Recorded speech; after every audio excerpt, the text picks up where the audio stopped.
Multi talented বর পেয়েছি guys. 3 দিন স্নান করেনি এই মানুষটা।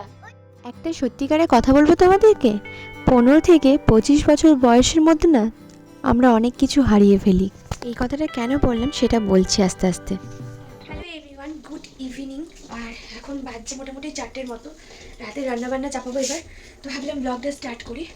আর বিকালের টিফিন খাবারের জন্য মানে বিকালের জন্য বানাবো হচ্ছে ওই পেঁয়াজ ধনেপাতা একটু আলু দিয়ে পকোড়া টাইপের। আর প্রীতম তো ফ্রেঞ্চ ফ্রাইগুলো কালকে এনেছিল, তো ওই যে ভেবেছি একটুখানি ফ্রেঞ্চ ফ্রাই আর করে দেবো। আজকে কোটায় ফ্রেঞ্চ ফ্রাই খাবো, কোটায় তো ভাবলাম একটু ফ্রেঞ্চ ফ্রাই করে দেবো আর রাতে রান্নাটা চাপাই। চলো ব্লগটা স্টার্ট করি। এই শীতের বিকালে না একটুখানি পকোড়া টকোড়া খেতে গেলে না বেশ ভাল লাগে। তবে আমি খুব একটা ঝঞ্ঝাট করছি না, ওই পেঁয়াজটাকে কুচিয়েছিলাম, সাথে ধনেপাতা কাঁচা লঙ্কা কুচিয়ে রেখেছি, আর আলুটাকে একটু গ্রেটার দিয়ে গ্রেট করে নিচ্ছি। মাঝে মাঝে না এরকমভাবে পকোড়া বানিয়ে ফেলি। আর একটু বাঁধাকপি দিলেও দেওয়া যেত, বাট আমি আজকে বাঁধাকপিটা দিচ্ছি না। তার এটা তো প্রচণ্ড ছোটো বাটি, একটা বড় বাটিতে এটা সবটা নিয়ে নিয়েছি। এরপর এর মধ্যে দিচ্ছি হলুদ আর নুন পরিমাণ মতো, আর সাথে অ্যাড করব হচ্ছে বেসন। বেসনের কোয়ান্টিটিটা আমি একটু কমই দিই পরিমাণ থেকে, একটু একদম গায়ে গায়ে মাখা মাখা মতো দিই, কারণ বেসনটা বেশি দিলে না পকোড়াটা না একটুখানি বেশি কেমন একটা যেন হয়, ওই কারণে দিই না। আর এখানে তেলটা বসালাম, কালকে সেই ফ্রেঞ্চ ফ্রাইটা নিয়ে এসেছিলো, সেই ফ্রেঞ্চ ফ্রাইটা ভাজবো। প্রীতমের নজরটা না সব দিকে, মানে শুধু যে আমার দিকটা খেয়াল রাখে তা না, অর্কর দিকটাও রাখে, নিজের দিকটাও রাখে, এমনকি আমার দিকটাও রাখে। তিনটে মানুষ কী ভাবে ভালো থাকতে পারি সব কিছুই দেখে। তো এখানে ফ্রেঞ্চ ফ্রাই খেতে যেহেতু অর্ক খুব ভালোবাসে, সেই কারণে ফ্রেঞ্চ ফ্রাইটা এনেছে। ফ্রেঞ্চ ফ্রাইটা আমি ভাজতে দিলাম। আর এখানে রান্নার জন্য যেটা শিলে মশলাটা বেটেছিলাম, আদা রসুন জিরে ধনে, সেই একটু মশলা থেকে একটুখানি পকোড়ার মধ্যে মাখিয়ে নিলাম। টেস্টটা কিন্তু দারুণ লাগে। একটুখানি মশলা বাটা মাখলাম, দিয়ে মেখে ওটাকে মাখিয়ে নিলাম আর সুন্দর করে। একটু পরিমাণ দিয়েছি। দাঁড়াও, ফ্রেঞ্চ ফ্রাইটা ভাজা হয়ে গেছে, এবার তুলে অর্ককে দিয়ে আসি গা, কেমন লাগে খেয়ে দেখো। আমি নিজের জন্য আর ভাজিনি, যেটা আছে অর্করই হয়ে যাবে 2 দিন 3 দিন, ও থাক ওর জন্যই। আমার আর প্রীতমের জন্য এখন একটুখানি পকোড়া ভাজবো, ওই পকোড়া দিয়ে আমরা দুজন মিলে খাবো। আর ওকে একটুখানি ঠান্ডা হোক তারপরে দেবো, নাহলে মুখটা পুড়িয়ে দেবে, জানো না। তোমাদেরকে ভিডিওর প্রথমেই বললাম না 15 থেকে 25-এর মধ্যে আমরা জীবনে অনেক কিছু হারাই। হ্যাঁ, এই কথাটা একদম সত্যি। 15 থেকে 25 বছর বয়সটা এমন একটা বয়স মেয়েদের বা ছেলেদের, সেই সময় না সব কিছুই যেন ভালো লাগে। একটুখানি আলগা প্রীত দেখালে সেই মানুষগুলোকে মনে হয় যেন কত আপন। কিন্তু এই 25 বছরটা আস্তে আস্তে ঠিক তুমি বুঝে যাবে যে তোমার ঠিক এই মানুষগুলোর থেকে কতটা ডিস্টেন্স রাখা দরকার ছিল। একটা কথা সবসময় মনে রাখবে, বয়সটাই কিন্তু সবসময় ম্যাটার করে না, পরিস্থিতিও মানুষকে কিন্তু মানুষ চিনতে শিখিয়ে দেয়। কিন্তু সেই হিসাবে দেখতে গেলে আমি কিন্তু ঠিকঠাক এখনও পর্যন্ত মানুষ চিনতে পারি না। আমি কিন্তু একটুখানি আলগা প্রীত কেউ দেখালেই আমি ভেবে নিই সেই মানুষটা হয়তো খুব ভালো আমার জন্য। কিন্তু হ্যাঁ, প্রীতম যেহেতু এখন আমার লাইফে আছে, তো সেই কারণে ও না আমাকে বোঝায় জিনিসটা, যে হ্যাঁ, সবাই যে তোমাকে উপর থেকে ভালোবাসছে তাদের কি যে তুমি চোখ বন্ধ করে বিশ্বাস করবে, তা করলে হবে না। এখনকার যুগটাই এমন হয়েছে যে তোমাকে মানুষ সামনে থেকে দেখাবে হ্যাঁ তোমার ভালো চায়, কিন্তু ভেতর থেকে কিন্তু মোটেই তোমার ভালো চাইবে না। সাহায্যের হাত তো তোমার দিকে ঠিক বাড়িয়ে দেবে, কিন্তু তারপরে আবার এক পা ডাঙায় রেখে এক পা জলে রেখে সেই অবস্থায় আবার হাত ছেড়েও দেবে। তাই কথাতে মানুষকে ভরসা করা একদমই যাবে না। প্রীতম সবসময় একটা কথাই বলে, হ্যাঁ মিশতে হয়, মিশতে হবে, সবার সাথেই মিশতে হবে, তবে হ্যাঁ একদমই ভেতর না। মানুষ কিন্তু মানুষের একটু ভালো সহ্য করতেই পারে না, সেটা তুমিই হও বা আমিই হই। প্রীতম না বড্ড বেশি প্র্যাকটিক্যাল কথাবার্তা বলে, একদমই তাই। হ্যাঁ ঠিকই শুনেছ, ও না এতটাও না ইমোশনাল না। আমি যেমন ইমোশনাল ফুল, সেরকম ও না এতটা ইমোশনাল ফুল না। ও ভীষণ প্র্যাকটিক্যালভাবে ভাবনা চিন্তা করে এবং আমাকেও না বোঝায় যে হ্যাঁ এটা করা উচিত হবে, এটা করা উচিত হবে না। তো এখন সম্পূর্ণ ওর মতো করেই ভাবনা চিন্তাটা করি। বড়রা এক কথাই বলে না, যত বয়স বাড়ছে তত বোধ বুদ্ধি জ্ঞানের লোপ পাচ্ছে, না না একদমই না। কম বয়সে জানো তো মাথায় বুদ্ধিগুলো একটু কম থাকে, যত দিন দিন মানুষের বয়স বাড়ে ঠিক ততটাই বুদ্ধিটা বাড়ে। ঠকতে ঠকতে বলে না, মানুষ যেখানে ঠকে সেখানেই শেখে। তো ঠকতে ঠকতে আসলে যখন বুদ্ধি জ্ঞানটা বাড়ে না, তখন মানুষকে আর সহ্য লাগে না। তখনই একে অপরকে বলি না, বয়স যত বাড়ছে ভীমরতি ধরছে, বয়স যত বাড়ছে তত বেশি যেন বুদ্ধি জ্ঞান লোপ পাচ্ছে, একদমই না। আসলে কি বলতো, আমরা সেটাই শুনতে চাই যেটা আসলে আমাদের কান শুনতে চাই, মানে মনটা শুনতে চাই ভালো লাগবে। আমরা কিন্তু সেটা একদমই শুনতে চাই না যেটা আমাদের মন ভালো লাগে না, মানে হয়তো ওই কথাটাই খারাপ লাগবে, ওই কথাটা আমরা শুনতে চাই না, কিন্তু ওই কথাটাই কিন্তু শোনা দরকার। কারণ ওই কথাটাতেই মধ্যে কিন্তু হয়তো সেই মুহূর্তে তো খারাপ লাগবে, কিন্তু ওটা তোমাকে শেখাচ্ছে, একটা বাস্তবতা শেখাবে।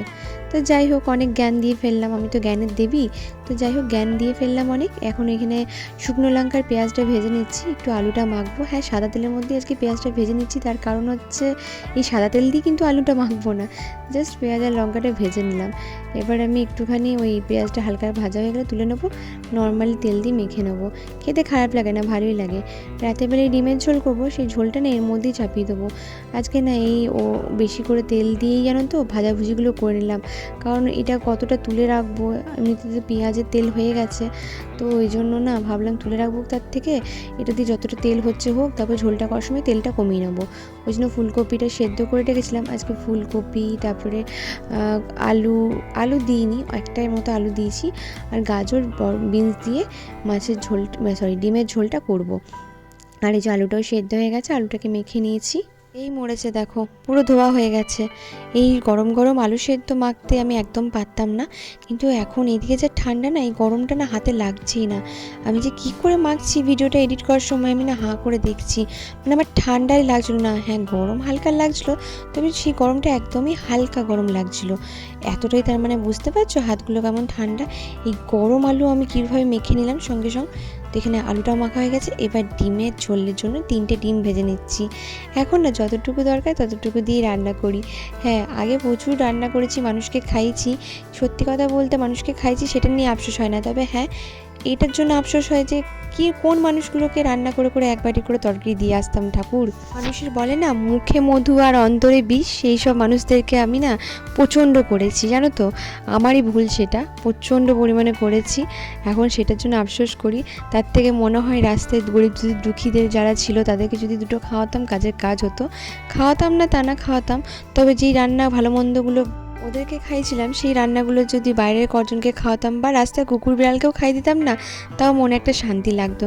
কিন্তু যাই হোক, বাদ দাও, কিছু মনে করো না এই কথাটা বললাম বলে। কারণ দেখো, এই কথাটা বললাম কারণ আছে প্রচুর, সেই কারণেই বললাম।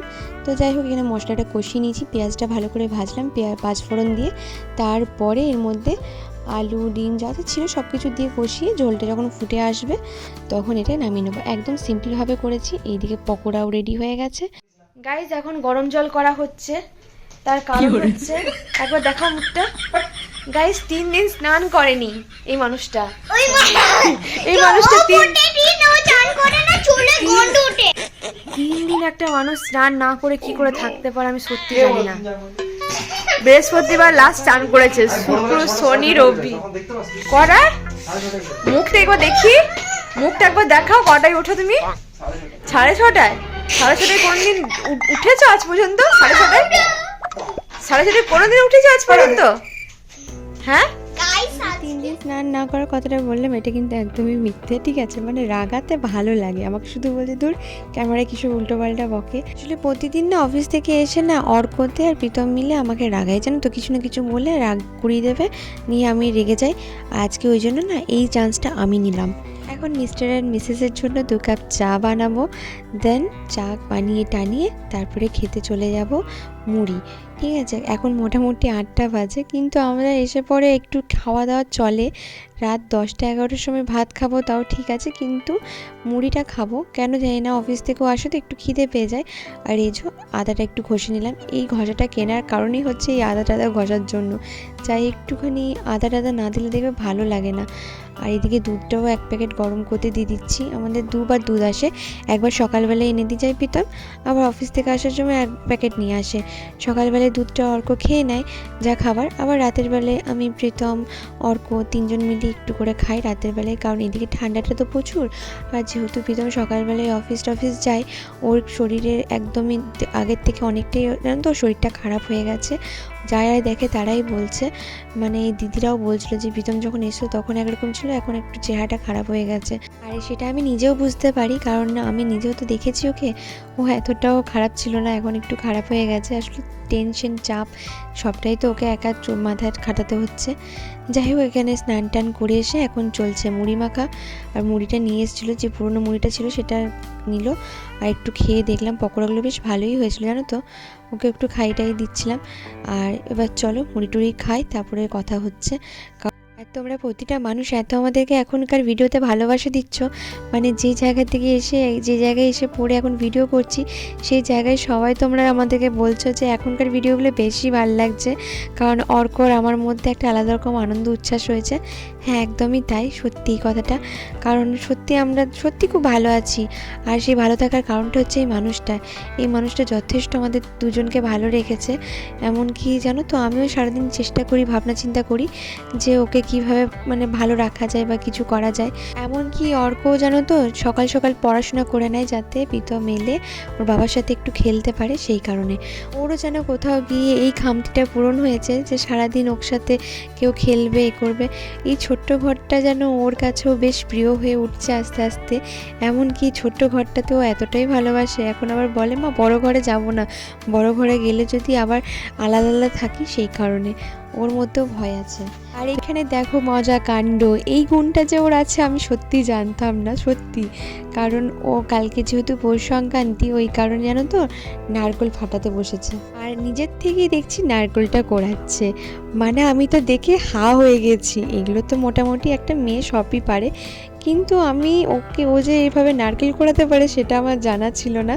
আমি নিজেই অবাক হয়ে গেছি, হা হয়ে গেছি, বললাম কী করে পারে ও করতে এটা।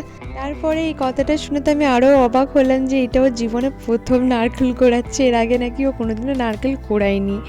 আমি তো দেখে আমি বললাম প্রথম কোড়াচ্ছে, তাও এত সুন্দরভাবে কি করে। কিন্তু খারাপ বিষয় হচ্ছে কি জানো তো, নারকেলটা ফাটাতে গিয়ে দেখি এক সাইডটা না হালকা পচে গেছে, মানে খারাপ হতে স্টার্ট হয়েছিল, সেই সময় ফাটানো হয়েছে। যাই হোক, একটাই নিলাম। গাইস, মাল্টি ট্যালেন্টেড বর পেয়েছি। এই যে এখন বসে বসে নারকেল কোড়াচ্ছে। আমি নারকেল কোড়াতে পারি না গো, হয় না আমার দ্বারা। তুমি তো সব জানো গো কাজ। হ্যাঁ, একবার দেখো, মুখটা দেখো একবার, তুমি সব জানো কাজ। একদম সব জানি। হ্যাঁ, কিন্তু এই নারকেল থেকে কতটুকু বেরোবে গো? বেশি তো বেরোবে না। অনেক নারকেল পাই। কালকে পিঠে হবে, তো ওই জন্য পাটি শাকটা করবো। ওই পুরটা বানানোর জন্য নারকেল গুড় দিয়ে করবো, তো ওই জন্য নারকেলটা বসে বসে এখন কুড়ে দিচ্ছে, যাতে আমি করতে পারি পাকটা। ওই জন্য নারকেলটা করা হলে পাকটা বানিয়ে নেবো, তারপরে তো কালকে হবে পিঠে ফিটে ওই সব। তুমি কতবার এই নিয়ে নারকেল কুড়েছো? এই প্রথমবার। কাটলো? এটারই ভয় করছিলাম। কেটেছে? না। দেখে ছেড়ে দাও, ছেড়ে দাও, ছেড়ে দাও, আর হবে না, ছেড়ে দাও। কি হবে না একটা? এই প্রথমবার করছো এটা? এর আগে করনি? তাহলে তুমি এত সুন্দর করে করছো কি করে? করছি, বয়সের সময় সব শিখে যাবে। বয়স আর পরিস্থিতি বলো। আস্তে আস্তে করো বাবা। তো পুরো নারকেলটা কুড়ে দেওয়ার পরই আমি ভাবলাম রাতের মধ্যে এটা করে রাখি, কারণ আবার কালকে সকালবেলায় যদি টাইম না পাই। ওই জন্য না এখানে না আমি একটুখানি মানে দুধের যে মিল্ক পাউডারটা হয় সেই মিল্ক পাউডার দিয়েছি, আর নারকেল, আর সাথে যে নতুন গুড় আছে সেই গুড়টাকে ভালো করে দিয়ে মাখিয়ে নিলাম। একটুখানি মিল্ক পাউডার কম লাগছিলো, ওই জন্য আরেক প্যাকেট দিয়ে দিলাম, মানে 10 টাকার যে প্যাকেটগুলো সেগুলো দিয়ে এটাকে ভালো করে জাল দিচ্ছি, মানে ভালো করে এটাকে মিক্স করে নেবো।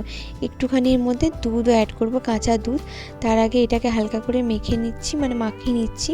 জাস্ট মাখা হয়ে গেলে এখানে 1 চামচের মতো দুধ অ্যাড করছি, ব্যাস, আর কিছু অ্যাড করবো না। এবার এটাকে ভালো করে পাক দেবো, যতক্ষণ না এই গুড়টা ভালো করে গলে যাচ্ছে, একদম শুকনো শুকনো হয়ে আসছে ততক্ষণ। এটা যখন শুকনো শুকনো হয়ে আসবে তখন জাস্ট একটুখানি হালকা ঘি দিয়ে দেবো, জাস্ট ফ্লেভারের জন্য। তারপরে এটাকে নামিয়ে নেবো, ব্যাস। কালকে যখন পাটিসাপটা বা দুধ পিঠে বানাবো, এটার ভেতরে পুর দিয়ে দারুণ লাগে এটা খেতে, মানে ইনস্ট্যান্ট খোয়া ক্ষীর বলতে পারো এটা, মানে খোয়া ক্ষীরের মতনই এটা বানানো যায়। আর এটা না নর্মালি রুটি দিয়েও খুব ভাল লাগে খেতে, আমি তো এমনি রুটি দিয়েই খেতাম মা যখন এরকম করে বানাতো। তো চলো, আজকে এটা হয়ে গেল। আজকের মতো ভিডিওটা এখানেই শেষ করছি, কাল আবার নতুন ভিডিও নিয়ে দেখা হবে। আজকের মতো টাটা সবাইকে, ভালো থেকো।